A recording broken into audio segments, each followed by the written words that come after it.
Hello, hello! Bine ați revenit la Jocurile Foamei, sau cum îi place Andrei Manta să spună, experimentul social Casa Iubirii. O emisiune de mare angajament artistic și sentimente profunde de iubire, iubire de bani, afirmare și mâncat moca, bineînțeles. Vom începe cu Roberta și Sebastian, care ieri au decis să ia o pauză. Sau așa ne spune Sebastian. De fapt, Roberta a decis să ia o pauză. El doar a fost informat. Dar până a ajuns în casa băieților, pauza luată de ea a devenit o pauză comună.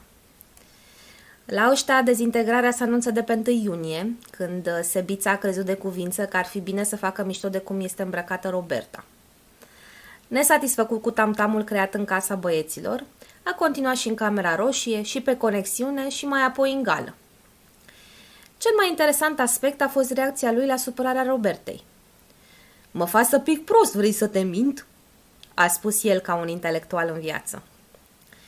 Problema din perspectiva lui Sebiță nu a fost că și-a permis să-și ia la întrebări iubita legat de ținuta pe care o avea, sau că a râs de ea și ne-a anunțat ce culoare are la chiloți în gală. No. Problema era că Roberta a reacționat și prin reacția ei a atras atenția asupra comportamentului lui. Ea trebuia să tacă din gură, să dea din cap și să nu mai spună nimic. Pentru că băiatul avea neliniști și probleme și era jobul ei să-i rezolve și problemele și să-i ascundă comportamentul de cei din jur. Această reacție, tipică de altfel pentru un bărbat abuziv, a făcut multă vâlvă în online și a fost, bineînțeles, discutată și paradiscutată pe live-uri, aceste after show-uri, unde viețile deja tumultoase ale concurenților se complică și mai mult. Și așa s-a complicat și viața lui Sebiță când, din pădurea amazoniană, a apărut o războinică. Pe numele ei, Mama la copil. A intrat odată pe live de 1 iunie să-l apere pe Sebiță și de atunci a făcut doamna abonament la live-uri. La fel ca mama lui Ștefănel Mustățel, doamna Mama la copil a descoperit gustul reflectoarelor și acum apare când pe un live, când pe altul, aproape în fiecare seară. Și așa a ajuns să se ia în gloanță și cu Roberta. Nu s-a putut abține doamna din a-i aminti concurentei că o fie divă cu chiloți în culori care nu-i plac lui Sebiță, dar ea e mama la copil. Și aia, știm, primește întotdeauna prima palmă. Pardon, mama la copil nu se uită niciodată, asta vreau să spun. Știți vorba aia, între două nu te plouă, dar nici bine nu ție. Fix așa și cu Sebiță. Ce era el individ cu mansarda necopertată și certat grav cu limba română? Acum a fost pus și în pauză de Roberta. Normal că s-a lăsat cu jelanie, pumnale înfipte în inimă și sfâșia de cămăși lucioase cu animal print. Da, nu-i problemă. Din câte înțeleg de la informatorii din casă, el și Roberta se vor împăca. Ce contează că mama Robertei i-a spus fiicei că o să fie distrusă dacă va continua în inepție? Fata vrea la TV și dacă este ocazional umilită, nu e până la urmă un preț atât de mare de plătit. Așa că va reuși cumva Roberta să-i scoată pumnalul pe care l-a fipt în sufletel lui Sebiță și să-i vindece rănile provocate de disprețul ei momentan. Și ce nu reușește ea să oblojească, va fi bandajat de doamna Mama la copil și dansatoarea de manele de la piscină, pentru care Sebiță servește pe post de masor part-time. Următorii la rând sunt Robi și Virginia. Și am plăcerea să vă anunț că gata, s-a terminat. Mafiotul și matroana dragostei și-au terminat contractul de colaborare. Aici nu este nicio surpriză, decât pentru Mante, aparent. Robiță, după o lună de relație, ne tot anunța că nu se simte atras de Virginica.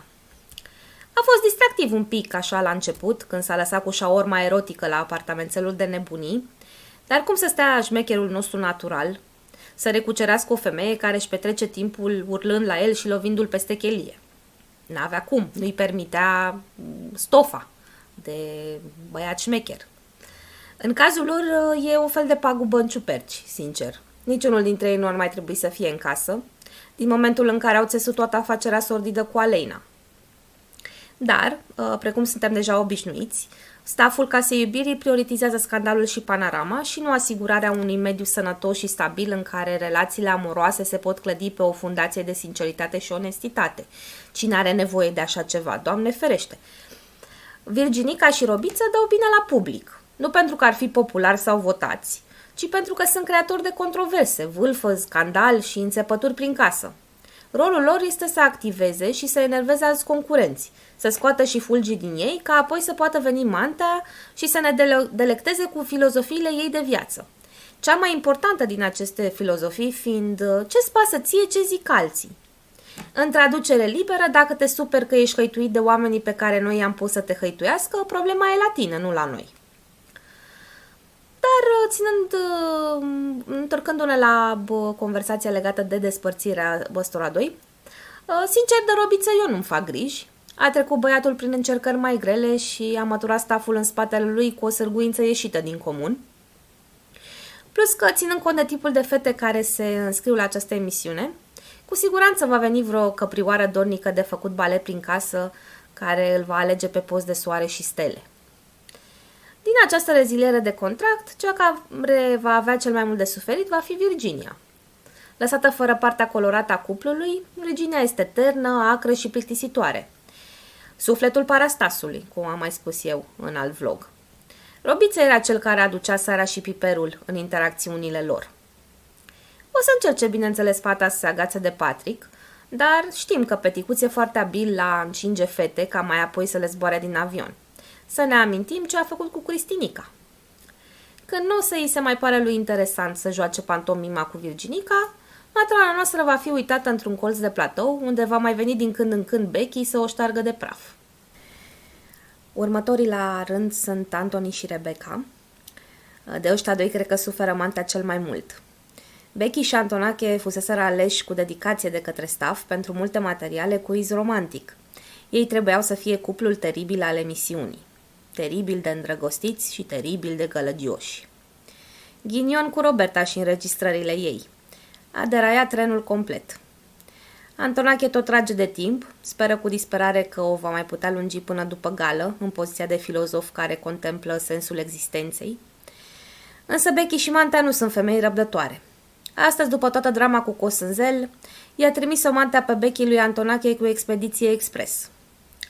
Și bineînțeles că s-a lăsat cu zbârlii de pene, pentru că Becky, văzându-se scoasă basma curată de către staff, nu înțelege de ce Antonache nu dorește să continue parodia.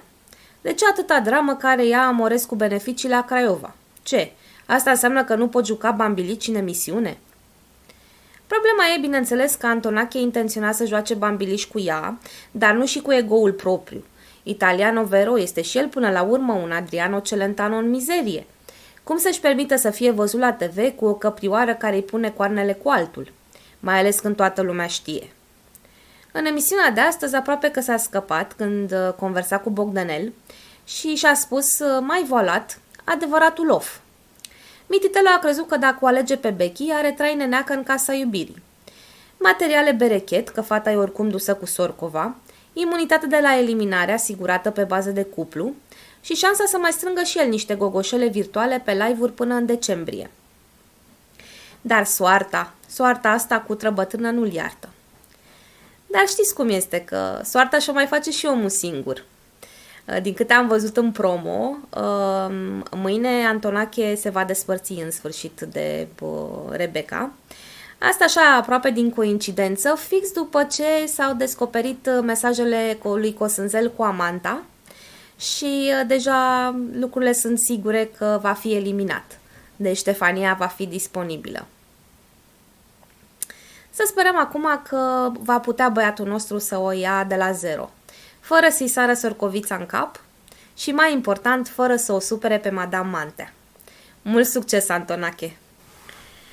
I-am lăsat la sfârșit pe Ștefania și Cosmin. Asta pentru că aici mi se pare mie că se află buba cu cel mai mult puroi din casa iubirii. Mici liceeni ai casei, ambii aflați la prima dragoste, întreținută cu poezioare romantice, 7 adolescentine și pupicuri furate, cei doi s-au dovedit a fi cea mai mare făcătură a casei. De Cosânzel tot am discutat în zilele precedente. Băiatului îi place să fie amant. El ne-a anunțat deja din sezonul 2 când se mândrea cu statutul lui de pernă electrică pentru neveste nesatisfăcute. Am văzut și atunci lipsa totală de empatie a poetesului, care nu a văzut nicio problemă etică sau morală la intrarea într-o relație cu o femeie măritată. Păi ce treabă are el cu soțul respectivei? Pe sistemul dacă nu era cu mine, era cu altul, așa că mai bine cu mine. Nici nu îl putem suspecta pe Cosânzel de prea multă inteligență sau tact, pentru că am văzut ce dă din el când este provocat. Alura de băiat cu minte și rezervat este doar o fațadă foarte subțire, în spatele căreia se ascunde un om cu multe frustrări și un complex de inferioritate mare cât casa, pe care încearcă din răsputeri să-și îl dragă cu parfumuri scumpe și botox.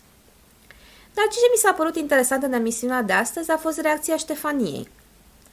În emisiunea de miercuri, fotomodeaua noastră s-a supărat tare pe Cosânzel când i-a spus că e încălzit de la minijupul ei.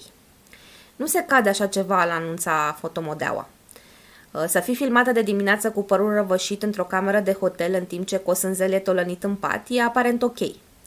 Dar să-ți spună iubitul la TV că e sexy, nu se poate accepta așa ceva. Plus că și mămica fotomodelei nu este de acord, am aflat acum. Doamna a muncit pe brânci un an de zile să-și trimită fata de 19 ani la o emisiune de dating, dar nu poate trece peste cuvintele cu tentă erotică ale lui Cosânzel. Bine. În emisiunea de joi, nimic nu părea să o perturbe pe Ștefania. Era de dimineață un pic confuză de ce este supărat Cosânzel, că i-a spus ea că se va despărți de el dacă o mai face sexy pe viitor, dar bosunflări de-astea sunt la ordinea zilei pentru ea. Doar ulterior, odată cu venirea Andrei Mantea în casă, am aflat că fotomodeaua, îndrăgostită loial de Cosânzel, cum ne-a anunțat, a primit prin screen-urile cu conversațiile poetesului cu amanta, de dimineață, de la mami, și n-a ezitat nici măcar un moment să le aducă în staff. Stranie reacție din partea unei fete îndrăgostite. Când ești îndrăgostit, îl vezi pe posesorul inimii în pat cu altul sau alta și mintea ta vrea să te convingă că de fapt nu vezi bine. Dar mite să-l dai în gât cu niște conversații găsite online. Dar fotomodeaua are nervii mai tari ca restul populației planetei. Nu numai că l-a servit la staff pe Cosânzel ca porcușorul de lapte cu mărul în gură, dar nici n-a avut vreun stres sau vreo curiozitate până în momentul când, cu un semn din cap, Mantea a dat voie să vorbească despre asta. Brusc, Ștefania a devenit foarte preocupată de conversații și nu știa ce să creadă. Din modul cum conversa cu Mantea, se vedea clar că a fost băgată în ședință și învățată exact ce și cum să vorbească. Și bineînțeles, pentru că trebuie să păstrăm suspansul până duminică, când va avea loc descalificarea, și ea și Mantea ne-au anunțat că mai este o piesă din puzzle de confirmat, până când să anunțe ambele în gură mare că dovezile sunt concludente și Cosânzel e vinovat. Ștefania își pregătește de pe acum terenul pentru schimbarea de decizie, după asigurările ei îndrăjite că dacă îi pleacă poetesul din casă, pleacă și ea. Știm deja că Ștefania nu va pleca nicăieri, nu de alta, dar are fata de făcut cariere pe Insta și TikTok, n-are timp să-și plângă suferința după trădarea mișelească a iubitului. În emisiunea de vineri au mai fost 3 concurenți care au avut și ei reacții interesante la dezvăluirile legate de Cosânzel. Patrick a început să se agite pe conexiune. Probabil că știa de amanta lui Cosânzel, dar nu cred că s-a aștepta ca ăsta să fie atât de bolovan, încât să-i spună tot ce se întâmplă în emisiune la o oră după ce s-au terminat filmările. Și cu siguranță nu s-a așteptat să fie inclus pe lista de suspecți pentru divulgarea camerei roșii dintre Ștefania și Cosânzel. Nici Roberta nu s-a păstrat departe de subiect. Imediat a intervenit să mai arunce niște țărână în groapa săpată Bill pentru Cosânzel. Nu prea îmi dau seama care este miza la ea, dar una cu siguranță are, că prea era implicată în subiect. Și bineînțeles, nu a putut lipsi nici cea mai vocală dintre cucuvele, Julita. Concurenta de bază a staffului imediat a sărit, vocea a doua lui Mantea, să sublinieze cât de suspectă este conversația. După aia Mantea, cu talentul ei de dirigintă în viață, le-a pus pe Julita și pe Virginia în postură de actrițe de școală elementară să citească mesajele din conversațiile de pe WhatsApp. Bineînțeles că pe tot acest parcurs Julita nu a uitat să-l și acuze pe Cosânzel că a vrut să-și facă relație cu Mihaela în sezonul 2 ca să aibă acces la donatorul bazat al Mihaelei, Domnul America, această figură mitică, acest Mr. Pink al Casei Iubirii, care sezon de sezon racolează cât o fetiță sau băiețel în căutare de cecuri de favorit. Nu de alta, dar Julita încă nu l-a iertat pe Cosânzel pentru relația cu Mihaela, pe care la vremea aceea o tocau ea și cu cuvelele sezonului 2, Bibanca și Caterinca. Și nici că după sărutul pasional din vestiare, Julita l-a fugărit pe Cosânzel tot sezonul și el tot n-a binevoit să o respecte și pe ea la undei de noapte. Cu alte cuvinte, cărțile sunt deja făcute, concurenții au sărit deja pe capul lui Cosânzel și producția și-a orientat tunurile spre poetesul nostru. Nu mai are scăpare. Rămâne și fără emisiune, și fără America, și fără fotomodea. De gogoșele virtuale, cred că nici nu mai încape discuția. Cât despre Ștefania, preconizez că va avea un parcurs în casă similar cu cel al Cristinei din sezonul 2. Vor veni mulți băieți în casă pentru ea, dar până la urmă nu va fi cu niciunul dintre ei. Are de altfel aceeași scuză ca și concurenta din sezonul 2. Nu va fi refăcută după trădarea lui Cosânzel. Asta dacă nu reușește Antonache manevra ninja de a scăpa de Becky, ca să-și poată îndrepta avansurile spre ea și să fie suficient de convingător încât ea să-l accepte. Ce părere aveți despre cuplurile din Casa Iubirii care tocmai s-au destrămat?